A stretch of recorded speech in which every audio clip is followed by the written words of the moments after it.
France के राष्ट्रपति महामहिम इमानुएल मैक्रोन, उपराष्ट्रपति श्री जगदीप धनखड़ जी, प्रधानमंत्री श्री नरेंद्र मोदी जी, विशिष्ट अतिथिगण, देवियों और स्वजनों, नमस्कार, वंशवार, जोहार।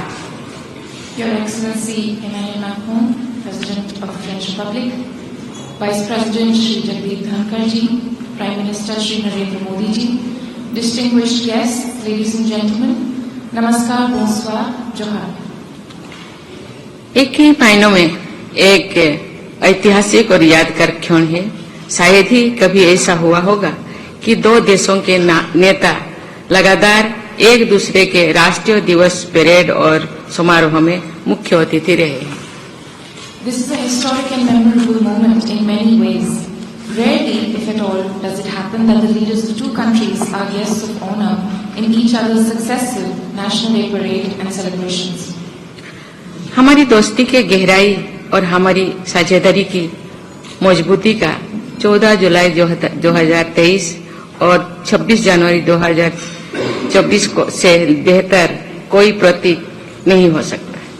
There can be no better symbol of the depth of our friendship and the strength of our partnership than 14 July 2023 and 26 January 2024.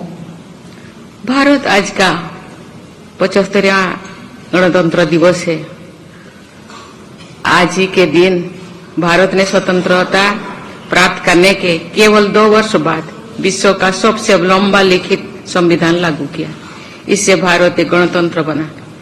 हम भारतवासियों के लिए ये कोई नई शासन व्यवस्था नहीं थी, क्योंकि हम सहस्राब्दियों से गणतंत्र की अवधारणा से परिचित थे। Today is the 75th Republic Day of India. On this very day, India brought into force the longest written constitution of the world, just over 2 years after gaining independence, making India a republic.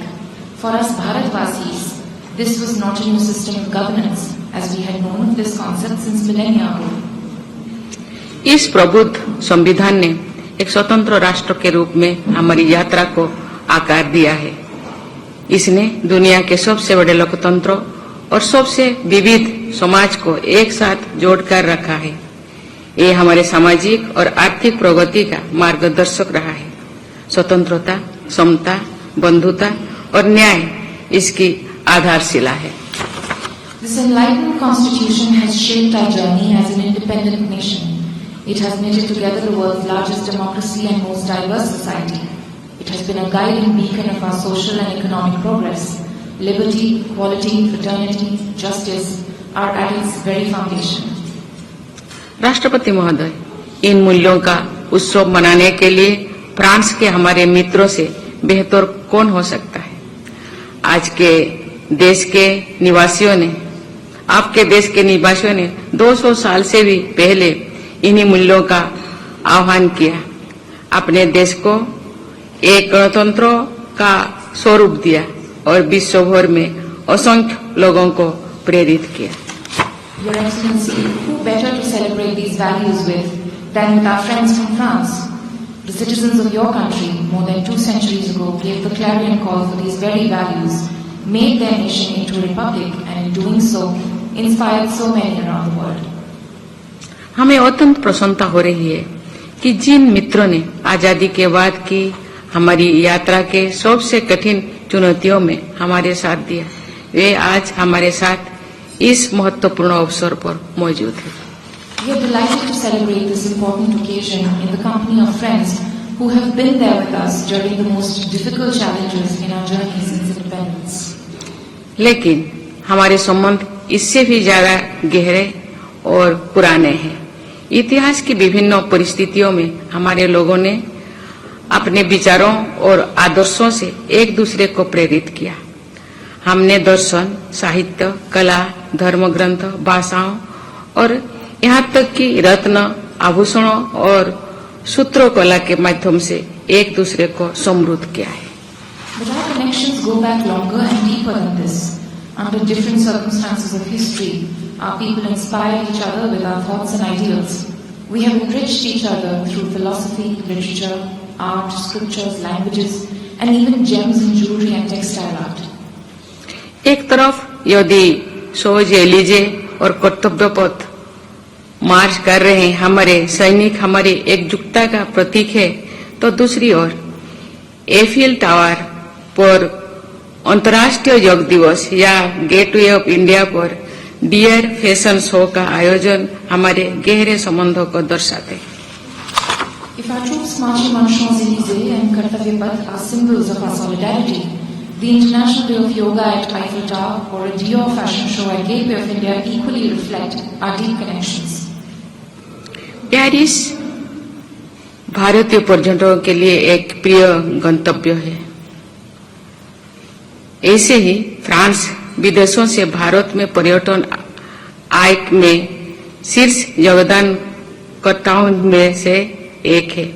पिछले साल 4 प्रमुख Paris संग्रहालय ने भारतीय प्रदर्शनियों की मेजबानी की। Paris is a beloved destination for Indian tourists.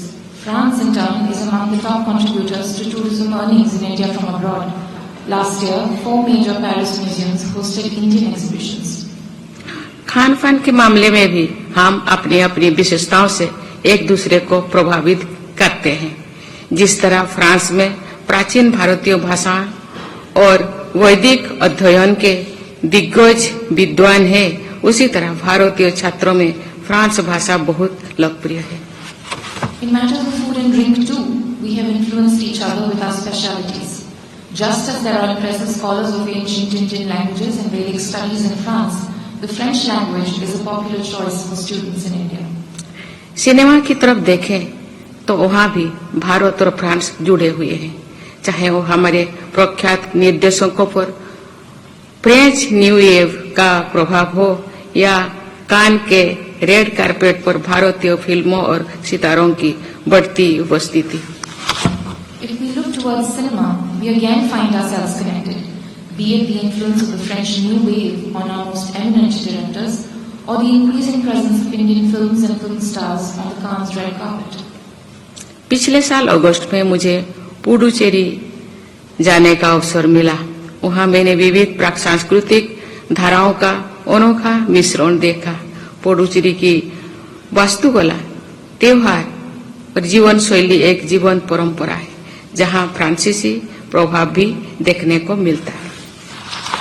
Last year in August, I had the opportunity to visit Puducherry, where I witnessed a unique confluence of diverse cultural streams. The architecture, festivals and lifestyle of the people of Puducherry are a part of a vibrant heritage, which also reflects the French influence. वहाँ के लोगों का France के प्रवासी भारतीय समुदाय से भी गहरा संबंध है। मुझे वहाँ अनुभव हुआ कि दरअसल पुडुचेरी फ्रांस और भारत के बीच दोस्ती का जीवंत पुल है। The people also have a close linkage to the Indian diaspora community of France. While I was there, I felt that indeed Puducherry is a living bridge between France and India. देवियों और स्वजनों, हस्तशिल्प से लेकर अंतरिक्ष तक भारत और France भविष्य की ओर एक साथ अग्रसर है। हम साथ मिलकर एक ऐसे भविष्य का निर्माण कर रहे हैं जो हमारे लोगों, विशेषकर हमारे युवाओं के लिए मायने रखता है। Ladies and gentlemen, from handicrafts to space, India and France are on a shared journey to the future. Together we are building a future that matters to our people, especially our youth. ये आशापूर्ण भविष्य समान अवसरों का, गुणवत्तापूर्ण शिक्षा का, अनुसंधान और नवाचार का और स्वच्छ वातावरण का हम निर्माण कर रहे हैं। मजबूत और सफल फ्रांस का, सुरक्षित और विकसित भारत का और एक शांतिपूर्ण विश्व का। A future of hope, of equal opportunities, of quality education, of research and innovation, and of a clean environment. We are building a strong and successful France, a secure and developed India, and a world at peace. राष्ट्रपति महोदय, हमारे प्रधानमंत्री के साथ अपने 2047 तक भारत के अमृतकाल के लिए हमारी साझेदारी की एक महत्वाकांक्षी विजन की रूपरेखा तैयार की है। आज हमारे साथ आपकी उपस्थिति ने इस विजन को पूरा करने के लिए हमारे उत्साह को और बढ़ा दिया है। Your Excellency, along with our Prime Minister, you have outlined an ambitious vision of our partnership for India's Amrit Kaal to 2047. Your presence with us today has strengthened our resolve to realize this vision. आज हम दुनिया के सामने एक साथ खड़े हैं, दो महान गणतंत्रों जिनका मानव प्रगति में विशिष्ट योगदान है, जो विचारों में स्वतंत्र, नीतियों में जिम्मेदार और दुनिया की जरूरतों के प्रति संवेदनशील है. Today we stand together before the world, two great nations, each with a distinct contribution to human progress, independent in our thought, responsible in our actions, and sensitive to the needs of the world. मुझे पूरा विश्वास है कि हमारी मित्रता की सहजता और हमारे साझेदारी की ताकत हमारे भविष्य की यात्रा को उज्जवल करेगी. I am confident that the comfort of our friendship and the strength of our partnership will illuminate the path forward. इन शब्दों के साथ महामहिम देवियों और स्वजनों, आइए हम सब मिलकर महामहिम के अच्छे स्वास्थ्य और कल्याण, फ्रांस के लोगों की निरंतर प्रगति और समृद्धि और भारत और फ्रांस के बीच दोस्ती को हमेशा बनाए रखने के लिए अपनी शुभकामनाएं व्यक्त करें. धन्यवाद. With these words, Excellency, ladies and gentlemen, please join me in expressing our good wishes for the good health and well-being of His Excellency, the continued progress and prosperity of the people of France, and the flourishing friendship between India and France. Thank you.